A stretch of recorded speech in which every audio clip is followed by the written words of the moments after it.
What's up, everybody, and welcome to GZ's first vocal workshop. My name is Timothy Maye, and I'm joined here today with two talented and anointed singers, Denise and Dana. Today, we will be workshopping on how to perfect and polish those vocals that we're already blessed with. Here to teach us a little bit more about that technique is Cooki T.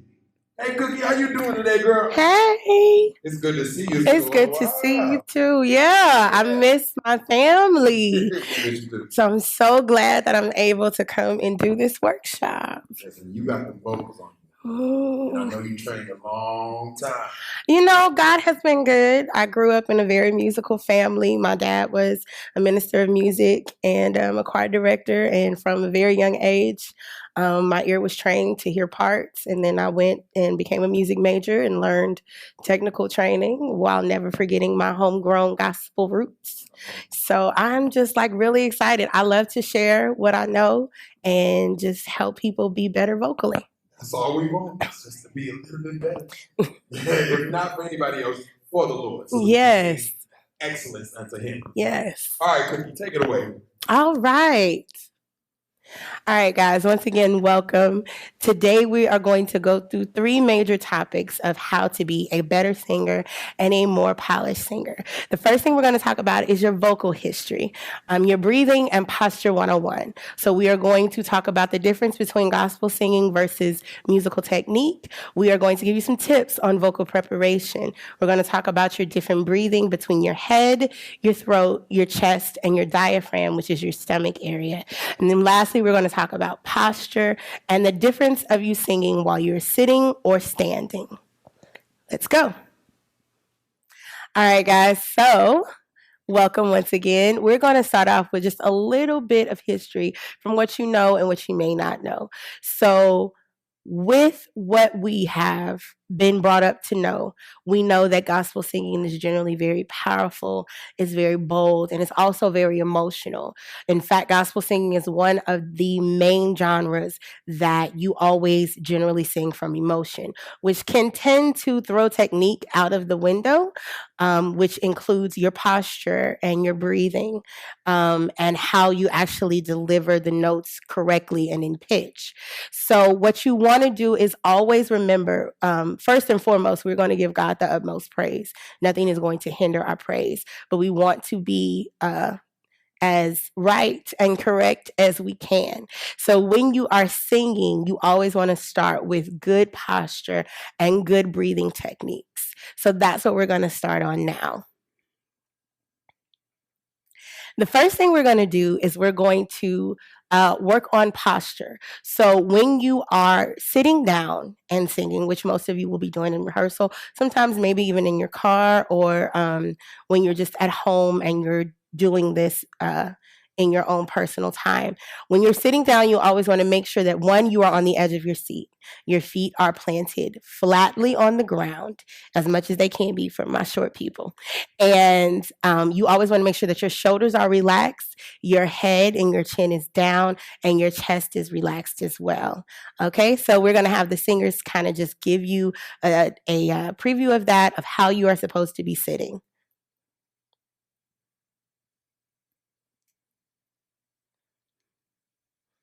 So as you can see, they have moved to the front of their seat where their feet are firmly planted. Their shoulders are relaxed. Their chest is down. Their chin is down. These are things that you need to remember as we move into our next phase, which is where to properly sing from. So you have a lot of places that you sing from. And when I say sing from, I mean where your breathing technique kind of focuses and originates. There are people that sing from their head, which means that when you sing, you use your vocal cords to strain the back of your neck into your head. You'll see this a lot with people who sing very hard. Veins will start popping up in the top of their head, things of that nature. That just means that they are pushing their breathing towards their veins, and that is actually causing strains on your vocal cords. The next thing is also singing from your throat. You'll tend to see telltale signs about this. People tilt their chin up when they sing. You will think that it feels like maybe I'm pushing more, I'm projecting more, I'm pushing the note out. you're just straining your vocal cords.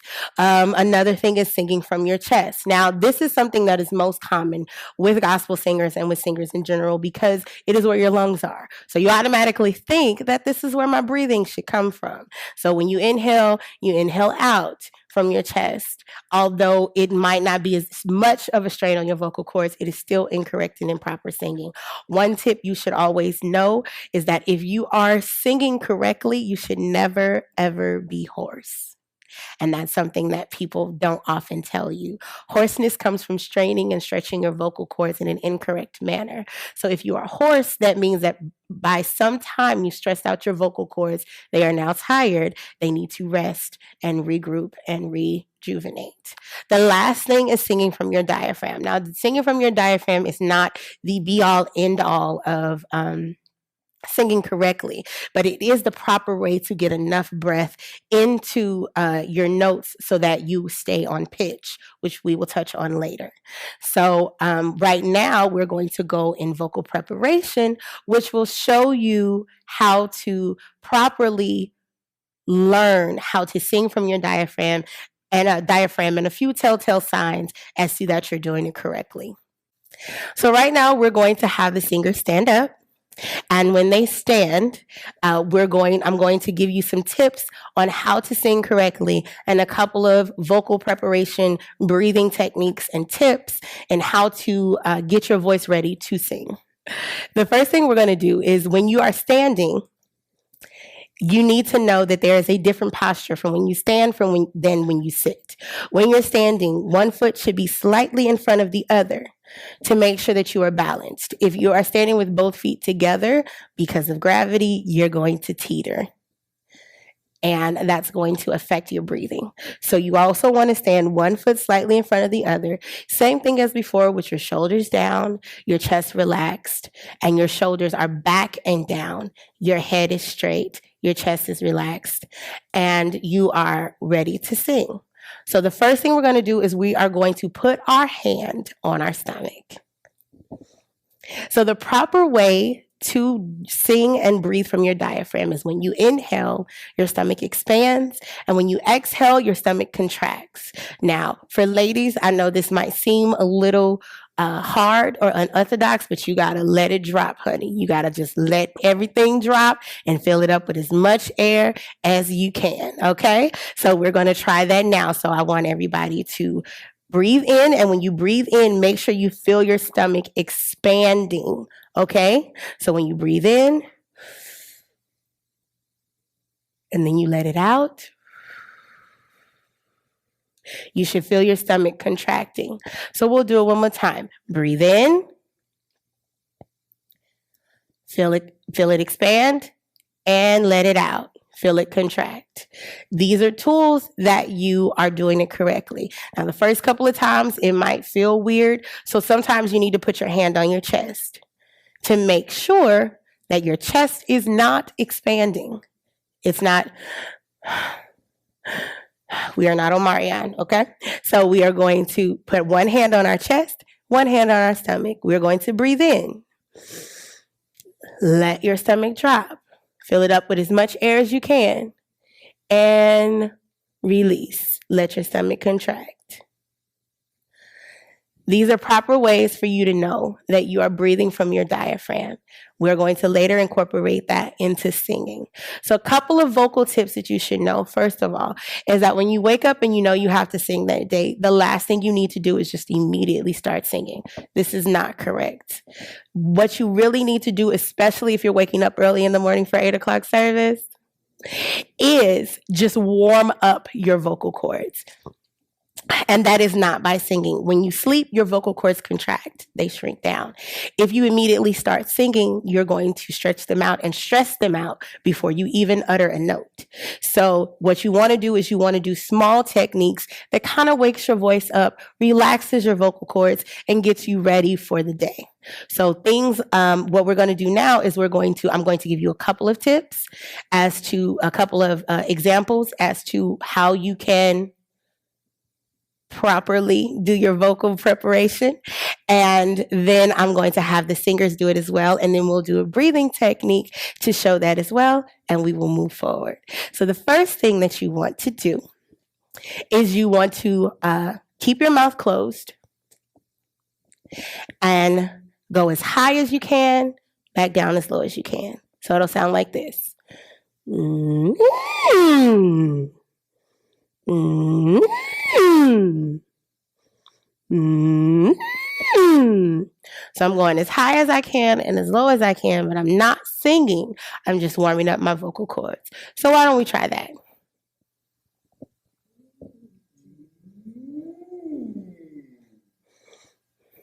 Mm-hmm.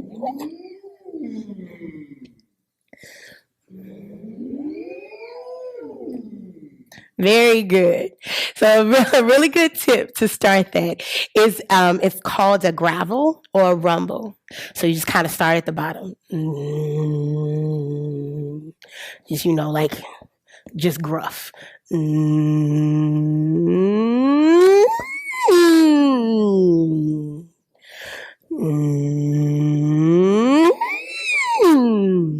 You could do this while you're getting dressed. You could do this while you're in the car.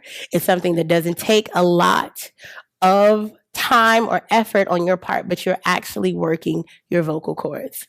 Okay? So the next thing we're going to do is we're going to do a breathing exercise. This, once again, if you need that assistance, put your hand on your stomach to help with your diaphragm. What we're going to do is we're going to suck in as much air as we can for 5 seconds, and then we're going to blow it out for 10 seconds. I'm going to start a little faster to make it a little easier for you, and then we're going to do it again and slow down. So what you want to make sure that you do is make sure that you literally suck in all of the air that you can, and then try to control how much air you have coming out so that you can sustain for the full amount of time. All right, so are we ready? Here we go. I'm going to count. You're going to suck in for 5, breathe in for 5, expand your diaphragm for 5, and then you're going to blow out for 10, contract your stomach for 10, and we're going to do it again a little bit slower. So the first time, here we go. And in, 2, 3, 4, 5, and out, 2, 3, 4, 5, 6, 7, 8, 9, 10. Relaxed. All right. So that's good. Hopefully you made it all the way to 10. We're going to do it again. We're going to do it a little bit slower. Okay. All right. So breathe in. 1, 2, 3, 4, 5. Out. 1, 2, 3, 4, 5, 6, 7, 8, 9, 10. Relax. This is a very good tool that helps with your breathing. For people, if you are like me, I have asthma, so sometimes when I start this exercise, I don't make it all the way to 10 the first time. But you have to keep trying, and the more you try, it will begin to regulate your breathing, and it will begin to help. It actually also helps with breathing problems like asthma, like bronchitis, things of that nature. These exercises not only help you for singing, but they help you for your health. And once you do from 5 to 10, then you can do from 10 to 20 and so on. The longer that you can control your breathing, the better you are, all while working your diaphragm and getting it in a very good space. All right, guys, so next up is your projection, your tone, and your diction. So what we're talking about here is your projection and the difference between being loud and being strong, and the tone, which is the actual sound of your voice. Everybody has a different tone. One tone isn't worse than the other, but we're going to show you how to use it effectively and staying in pitch with the keys of the songs. And lastly, we're going to talk about diction and how important it is to singing. All right. All right, guys. So next up, we are going to talk about projection, tone, and diction. But first, a little tip. Thankfully, my lovely sister Denise reminded me. When you are getting ready to sing, a lot of things people want to do is kind of clear their throat before they get ready to sing. And we tend to do this by going, no, no. That also stresses your vocal cords because what you're doing is you're just kind of like, it's like a rubber band, you're just kind of snapping it. You know, if you keep snapping the rubber band, it kind of loses elasticity. So what you want to do is if you have something that you need to clear your throat, cough it out. Okay. Make sure that in these times you have a face mask. Because we don't want witch cat. But make sure you either cough it out or you cough it in here. But by no means when you're getting ready to sing, clear your throat like that because it does not help. All right. So what we're going to do now is we're going to start talking about projection. So projection is the sound that you get when you are singing, and it's strong and forceful. For most gospel singers, they tend to think that projection and being loud is the same thing. Because I have this nice little handy mouth mic, I'm not going to show you just what loud is, but we are going to sing, and I'm going to show you the differences in being loud versus being strong, and how to sing correct diction and why you should. Okay? All right. So, what we're going to do first is we're going to have the singers go ahead and come to the edge of their seats, like we talked about before.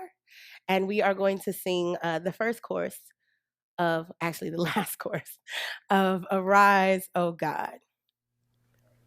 All right. Here we go. And 1, 2, 3. Arise, O God, and take your place. We have come to give you glory. We have come to give you praise. For you've been good. Breathe. And your mercy endureth forever.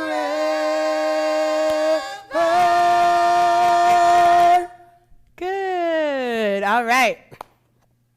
So, couple of things. If you noticed, when we got to the higher parts, our singers had to back away from the mic a little bit. Why? Because the projection was coming on stronger. And you had to make sure that you still were blending with the other singers. So the thing that you need to know is when it comes to projection, it's not always loud as much as it is strong. I can be loud and still not be effective. But if my pitch is, if my projection is strong, then I have a better chance of not only completing my note correctly, but I'm also giving off the sound that is desired. So we're going to take the song just a little bit apart so I can show you the differences. So when we get to the first part, we start off strong, but not loud. So it's a little bit reserved. This once again goes back to your breathing. You're inhaling as much air, but you're not pushing out a lot. So your projection has still, once again, a lot to do with your breathing. If you push out too much air, you're going to be louder than you need to be, and you could also change your pitch. So an example of this would be if I just started singing very loudly, like, arise, oh God. That's loud. Of course, you hear me, but there's nothing melodic about it. And that's also not what the song calls for. Not all songs call for it to be loud. So when your director is giving you correction like that or giving you direction like that, you need to know what he means, what he or she means when they say it. So you would want to make sure that you were strong in your projection but not loud. And it would sound more like this. Arise, O God, and take your place. It's a very difference before how I first sung it and how I sung it the second time. So that is the difference between projection of being loud and being strong. You always want to be strong more than you are loud, especially if you happen to have a mic in your hand. If you have a mic in your hand, there are certain things called mic control, which we'll touch on at another time. But you need to know how to make sure that you are always in line with the song and the other people you are singing with. Next, we're going to move to diction. Diction is the words that you say and how you say them correctly. All of us have twangs. I'm originally from Oklahoma, so I say y'all. And I say a lot of different things that I don't know have diction or problems until somebody tells me. But when I sing, I always try to make sure that I am singing it correctly. And I'm also singing in line with the other people that I'm singing with. Some songs do call for twang or, a little drawl to it. that's great, but everybody needs to do it together, and that goes in with your diction. So a part of the song that we sung when we said, we have come to give you glory, we have come to give you praise. Now, a little extra nugget is we're singing to God. So we need to always make sure that the words that we are singing are not only edified, but they are done correctly. We don't want anybody to think we're saying something else or that we're not saying the words that have been anointed to be released. So when we give that diction, when you are in a bigger group setting, you need to over-pronunciate because you're in a larger group of people and the words still need to be clear. If you have a mic and a handheld and you're in a smaller group, you just need to make sure that you pronounce things correctly. So right now I'm going to have the singers sing that second part again and show you the difference between singing without diction and singing with. So what I want the singers to do the first time is just to sing it like you would talk it. So we have come to give you glory. We have come to give you praise. I'm going to count it off.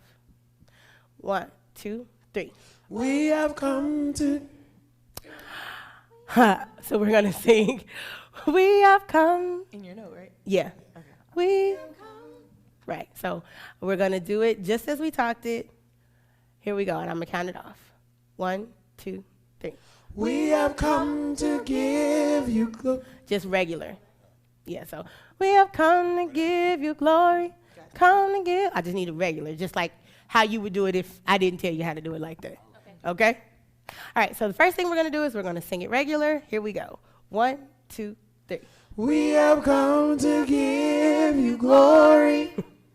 We have come to give you praise. Good. So if you have noticed, not only were you not fully understanding the words, but some of the notes kind of slurred because you weren't completing your notes as you were saying your words. So that's another reason why diction is so important. It has to do with the notes that you are singing. If you do not say the words correctly and finish the note, they can tend to sound a little bit different, and this is how you can tend to sound, one of the ways you can tend to sound sharp or flat or leaving off the end of your notes. So now we're going to do it again, but this time we are going to focus on the consonants of the words. So the M in come, the V in give, the Y, sometimes Y, in glory, which kind of has an E sound. So when you focus on those, you complete the sound and the note. So we're going to try this again with proper diction. Here we go. 1, 2, 3. We have come to give you glory. We have come to give you praise. Good. So now I hope you see the difference and hear the difference in that. Diction is very important. So whenever you are receiving music from your leaders, you want to always make sure that you know the words correctly. And for my leaders, you want to always make sure you have the option of giving the words correctly, even if that means you sit on your phone in your notes and you write them down to sing, because not all gospel music has lyrics. Okay? So next we're going to move forward to tone. So your tone is the way that your voice sounds. Everybody has a different tone. Fantasia's tone is different from Jasmine Sullivan's, which is different from Dorinda Clark Cole's, which is different from Tasha Cobb's. Everybody sounds different. It's pretty much your own unique sound. But when you are singing with a group, you need to make sure that your tone fits other people's tones, and vice versa. So we're going to move on to the next song where we're going to sing a little bit of Again I Say Rejoice. And what I'm going to do is I'm going to have the lovely singers sing a piece of it individually. I'll sing it first, and then they will repeat after me, and we'll start with Dana. So we would go, oh, that men would praise his name. Praise his name to the ends of the earth. So that's my tone. It's a little hard, traditional, sometimes gravelly, but that's my own individual sound. So now we're going to have Dana sing the exact same thing, but in her tone. Oh, that men would praise his name, would praise his name to the ends of the earth. So if you notice, Dana's tone is a little bit lighter. It's a little bit higher than mine. It's not necessarily as bottom heavy, but it's still solid. Next, we're going to do Denise. Oh, that men would praise his name, would praise his name to the ends of the earth. All right, so as you can see, Denise's tone has a little bit more air to the back of it. It's very different from Dana's. It's a little different from mine. We don't sound the same, but we all are singing the same thing. Lastly, we're going to hear Tim. Oh, that men would praise his name, would praise his name to the ends of the earth. All right, so you hear Tim's tone. Tim's tone is a lot more gravelly. It has a lot more bottom to it, a little bit more root. So it's very different. Everybody has a different tone. Your job with your tone is to stay in pitch with everybody else. So now we're going to try to sing it together. Here we go. 1, 2, 3, and. Oh, that men would praise his name, would praise his name to the ends of the earth. Good. So as you can see, everybody sounds different, but when we come together, we have one sound. So what we're going to work on next is your blend. Before we get to that, I need you to know that your tone is yours. It also, once again, goes back to your breathing. If you are a little bit flat, that means that your breathing is under the tone. If you go a little bit sharp, it means your breathing is over the tone. You pushed too much air out. Under the tone, not enough air. So you want to always make sure that when you are warming up or when you are singing, that you are listening to your tone and making sure that it is solid and you're staying within the pitch of the song. All right, guys, you've been doing so great, and we are now at our last point of the workshop, which is your vibrato and your blend. We're going to talk about what vibrato is, learning how to control it, learning how to hear it, and also your blend and how you can sound great as a collective unit and training your ear to know how to sing correctly. So let's go. All right, guys, so we are towards the end of the workshop, and we are going to put together all of the things that we have talked about before with the last part that we're about to talk about now, which is your vibrato and your blend. Now, I will be the first person to say that training your vibrato is not easy. I have not fully trained my vibrato. I know how to take it out. I know how to put it in. Slowing it down is a whole nother story. But for those who don't know what vibrato is, it's kind of the timbre, the little quaky in your voice, you know, the Wanye chin from Boys to Men. That's your vibrato, okay? So what you want to know about vibrato is mainly you want to work to control it and just make sure it doesn't alter the blend of who you are singing with. Nobody asks you to be perfect, and things are just going to happen. But if you concentrate, you'll be able to do it. It's the difference between God and God without vibrato, with vibrato. And that is the waving of the pitch. And if you wave a little too fast or a little too slow, you will alter it and be off. So you always just kind of want to make sure that you're hearing it and you're trying to just stay in tone and in key with the pitch that is asked of you. Lastly, we're going to work on blend. Now, blend is important, especially for choirs and groups. Anytime you're singing with another person, you're going to want to make sure that you blend. And what I'm going to do right now is I'm going to show you the differences in how to blend with different types of singers. So earlier we talked about having different type of tones. My tone is different from all of our wonderful singers tonight. So I'm going to take one or two of them and we're going to sing this next song together up here. I hope I can. And show you what a blend with just two people sounds like in a unison, and then the singers are going to show you what the blend looks like with 3 people and 3 parts. So first, I'm going to have Dana come up here with me.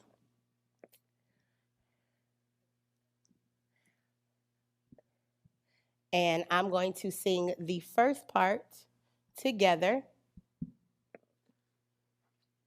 And she's going to sing it with me. So I'm going to say, I will remain confident in this. I will see the goodness of the Lord. And we're just going to sing that together, okay? So here we go. 1, 2, 1, 2, 3, and I will remain confident in this. I will see the goodness of the Lord. Thank you. So as you can see, we both sound different, but when we come together, that is one note, that is one sound, one band. Drumline. So next, we're going to do it with Tim. Tim has one of the most distinctive tones out of all 4 of us. So we're going to show you the difference that even though his tone solo is different than mine, when we sing together, we are still singing in one consecutive note. Same thing. 1, 2, 3, and I will remain confident in this. I will see the goodness of the Lord. Thank you, Tim. So if you notice, I had to sing differently than I did with Dana. Why? Because his tone was different. We're not gonna. Lastly, we're going to do Denise. Lastly, we're going to do Denise so you can see the different tones. Here we go. 1, 2, 3, and I will remain confident in this. I will see the goodness of the Lord. Thank you. As you can see, I had to alter my tone just like they had to alter their tone and their diction and their pitch and their drawl to make sure that when we came together, we sounded like one note. It was one note that we were singing. You should always sound like one note. The other tip when it comes to blending is you should never be louder than the people next to you or softer than the people next to you. If you can hear yourself but you can't hear others, you're not blending. If you can't hear yourself and all you hear is others, then you're not blending. You need to come up a little bit. So what you need to always know when it comes to blending, the main thing is to make sure that you're hearing everything. It's the same thing when it comes to sections. If as an alto section, you can hear everybody there, but you can't hear the tenors or the sopranos, either you're too loud or they need to come up. But that is your responsibility with your gift and your voice to make sure that you are doing your part to give a good melodic sound. Okay? So next, what we're going to do is we're going to sing a little bit of the song, and we're going to sing the vamp. The vamp has pieces of harmony and pieces of unison. So we're just going to show you what a blend sounds like with that. So we're going to start now. The singers are going to go ahead and stand. Since we've been sitting, they're going to go ahead and stand so they can get in that next posture that I told you about, where your feet are slightly one in front of the other. Your shoulders are down and your chest is relaxed. If you need to put your hand on your stomach, by all means do so. I told the singers this earlier. Sometimes you could be feeling like you're having a difficult time getting the notes out or projecting the notes. Sometimes if you just go back and touch your diaphragm and be like, okay, am I breathing correctly? It will really help to center you and get you back to where you're supposed to be so that you can sing correctly. All right? So we're going to start with the vamp. We set our hope on you. All right, here we go. 1, 2, 3, and We set our hope on you. We set our hope on your love. We set our hope on the one who is the everlasting God. You are the everlasting God. You are the everlasting. so if you notice then, they were doing their blend, but they were also having to remember their breathing. When you're doing whole parts like this and you're in unison, you have to breathe in sync with the people that are singing with you. So you have to take your pockets. We set our hope on you, breathe. We set our hope on your love. We set our hope on the one who is the everlasting God. You are the everlasting God. You are the everlasting. All of your breathing has to be in the same place. It helps your tone, it helps your projection, it helps your pitch. Okay? All right, so what we're going to do is we're going to sing this next part full. We're going to add the harmony, and we're going to end out the song. While we're doing this, I want you guys to take notice of the blend. I want you to take notice of the breathing, take notice of the pitch and the tone, all of the things that we talked about earlier. Take notice of the projection. All of these things are coming into fruition while we are singing this song. All right? Here we go. 1, 2, 3, and... We set our hope on you. We set our hope on your love. We set our hope on the one who is the everlasting God. You are the everlasting God. You are the everlasting. We set our hope on you. We set our hope on your love. We set our hope on the one who is the everlasting God. You are the everlasting God. You are the everlasting. I will remain confident in this. I will see the goodness of the Lord. Sing it again. Oh. I will remain confident in this. I will see the goodness of the Lord. All right, guys. So that was the quick workshop. I want to thank you guys so much for tuning in. Can't wait to hear your remarks on the Zoom call. By all means, please remember your preparation, your vocal preparations.